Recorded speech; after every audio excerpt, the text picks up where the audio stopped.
Utah Conversations with Ted Capener is made possible by the members of KUED in partnership with Jerry Taylor and Edna Anderson Taylor, proud to support local KUED programming. The Larry S. and Allison Smith Challenge Fund, encouraging individuals and businesses throughout Utah to support KUED community affairs programming.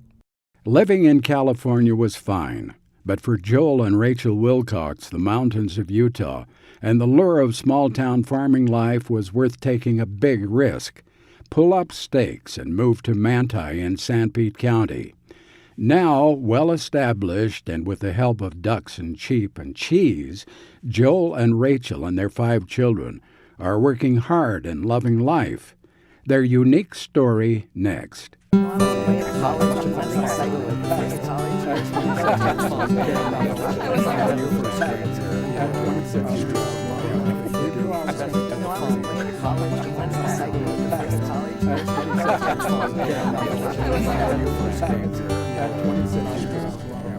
Joel and Rachel Wilcox are young and ambitious, and they're here as our guests. Thank you for being here. Okay, Huntington Beach, California, you lived there for 10 years with your 5 children in a 2-room apartment for 5 years, 10 years. 10 years. Mm-hmm. And you decided to give up the wonders of California, a mile from the beach, and come to Sanpete County. Why? Well, ever since we were dating, we always wanted to move to Manti and get a little stone house and fix it up. And we had that dream for many, many years, and trying to make a living in Manti is a little more difficult. And so we were kind of always trying to figure out how to get there and to make a living. And have you figured it out? Well, we're working. We think so. Yeah. Do you think so? How we so? think so. Yeah. Well, a few years back, we developed a strong liking for cheese, and decided to become cheese makers. And in the process of discovering and researching cheese and loving it, we discovered that our favorite cheeses were made of sheep's milk, and like Roquefort blue cheese, and it was aged in limestone caves. And when we heard sheep and limestone at the same time, being familiar with Sanpete, there's 2 things they've got a lot of down there, and that's sheep and limestone. They do. And so that inspired us to make a business out of the cheese making we were already doing. But it was a way that we could start a business and make a living in Manti. Well, we're going to talk about that a little bit, but why now you have roots in Manti?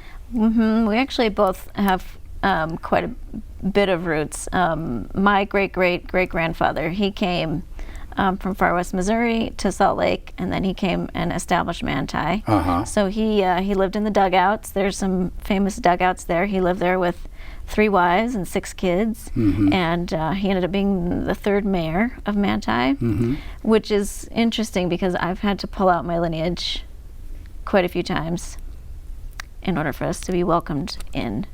Oh, so it's really? pretty funny. Yes. Really? Yeah. So you're sort of a big shot there now because of your lineage? I hope so. It's helped.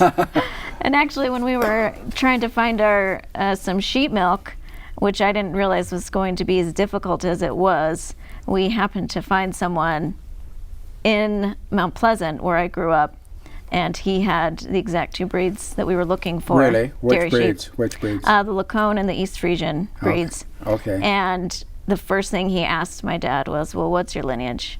So it's quite important. Okay. All right. Okay, Joel, what's your lineage? Why? Yeah. What roots do you have? You had some roots in Manti, sort of. I did, yeah. My family have got pioneer Mormon roots here in Utah. Not necessarily in Manti, but I did have, as a child, my grandmother and my aunt and uncle lived there in Manti, and I spent my summers visiting there and helping them fix up their old house. And a lot of great memories. And well, you live in an old house there now. We do live in an old house, probably one of the oldest in the state, actually. When was it built? 1850s is when it was started, but it was a progression. But it is an old pioneer stone home made out of the same stone as the Manti Temple. Yeah. What's the name of that house? That home? It's the Lowry House. The Lowry House. Yeah. Yeah, John Lowry was one of the people with Rachel's ancestors who founded Manti, with the original families, and it was one of the original homes there erected in town. So, do you have to do a lot of work on it, or is it in pretty good shape? It's in pretty good shape, but there's always something. Sure, yeah, sure. We had the fortune of the people who owned it before us did a lot of work on the interior, so we've really focused on the exterior of the home. And it's kind of funny, when we were looking for a house, we told ourselves we would buy something that was either a fixer-upper inside or outside, but not both. So so we got one that was a fixer-upper on the outside, and the inside it's nice. But there's always stuff to do. But now you have more than 2 bedrooms for your 5 children. We do. We have 3. But it works out better than Huntington Beach. Well, and we prefer actually tight quarters. It's just less work. It's less money. We all right. Still feel a little bit cozy, We're so it's nice. Somewhat of minimalists, Yeah. I think you could say. Okay. And your kids are aged from what to what? From 18 and a half down to 11. And they like Manti? They love Manti. Do they? Which was a little nerve-wracking because they came. A few of them came as teenagers, and that was I thought could be very difficult. Yeah, it could be. Yeah. They just have fit right in. They love it. They wouldn't move back. So it's been really quite nice. There's a certain amount of freedom that kids have in a place like Manti or other small towns. Yeah. It's safe, and they can go and explore and have fun and do the things that kids used to do. Yeah. Everybody can make the team. Exactly. Everyone does make the team. That's great. Okay, now I mentioned you took risks, and you did, and you're still in a risky situation, but you do have some safeguard. You have a job, another job to help support what you're doing. Yeah, I have a day job, and I haven't left it yet. I'm looking forward to the day when I can and focus on this. But until we're ready, I keep that job. I work in the aerospace industry, and I sell plastic parts for aerospace interiors. And I travel much more than Rachel would like. All the time.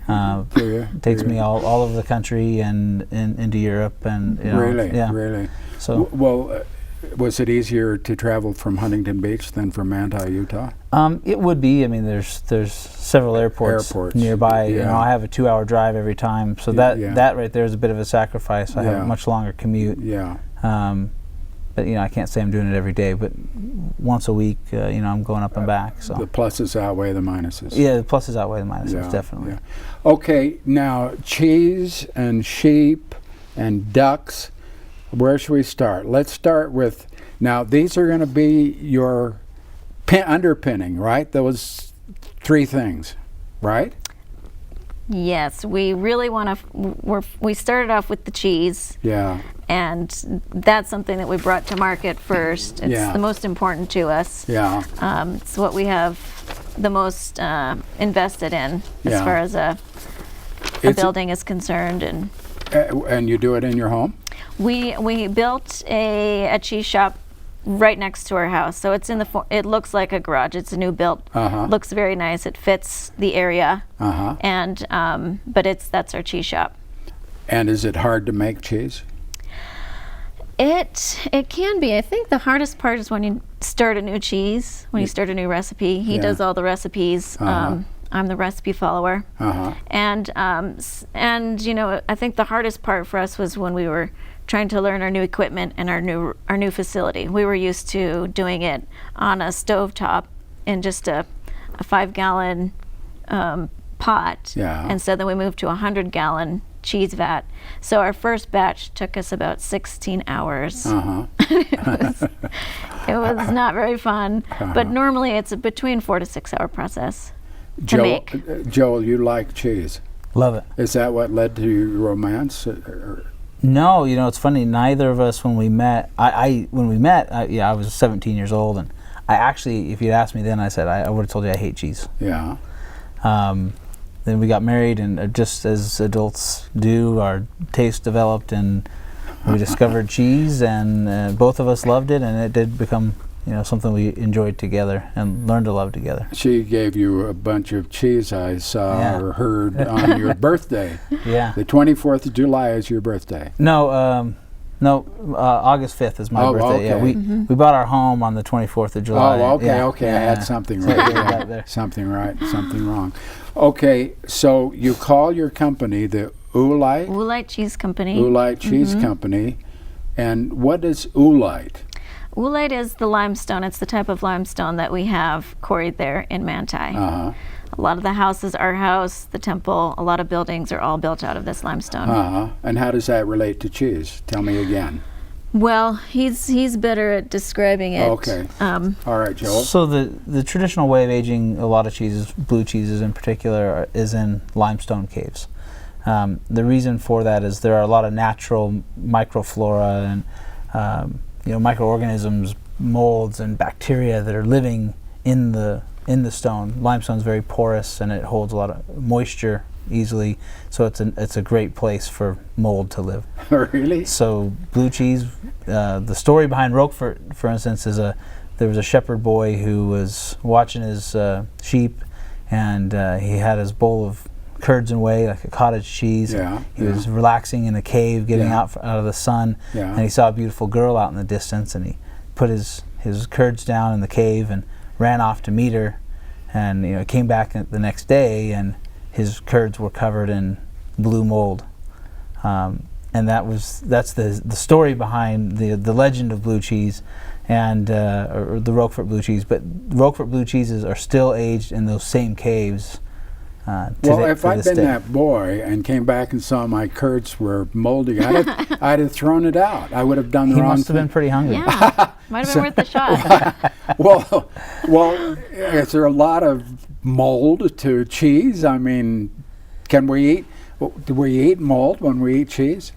Oh yeah, not all cheeses are moldy, but a lot of the best ones are. That's right. Like Roquefort? Like Roquefort. Yeah, that's right. I love Roquefort. Okay, and Roquefort is made strictly from sheep milk. That's right, from the Lacone breed of sheep in France. And there are Lacone breeds in Manti. In Mount Pleasant. Mount Pleasant. Oh, yes. in Mount Pleasant. Yeah, there are not very many sheep milk producers in the U.S.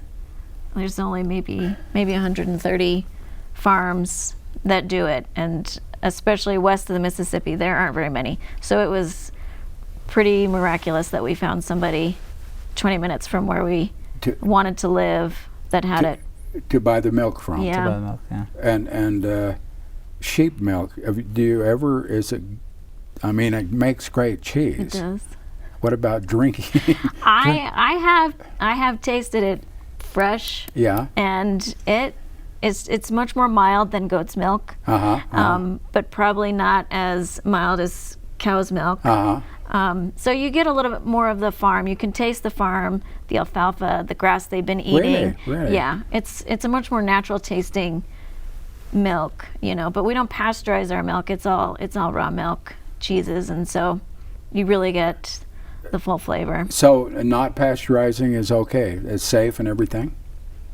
Yeah, Yes. by law we have to age all of our cheeses because they're unpasteurized. We have to age them for a minimum of 60 days. Oh, and, really? And the idea is that any harmful bacteria that are in there will have lived out their life cycle and be dead and gone by the time the cheese is eaten. Okay. So, and then one of the other things that happens is cheese is really more than mold, it's bacteria. Yeah. So we deliberately add certain types of cultures to the milk, and the different cultures do different things. They produce different flavors and different effects. But one of the main things they do is they also sort of outcompete bad bacteria for the resources. Really? So in the cheese world, you'll often hear people talk about cheese as just controlled spoilage. We're getting the milk to spoil in a delicious and healthy direction. Okay. All right. Okay.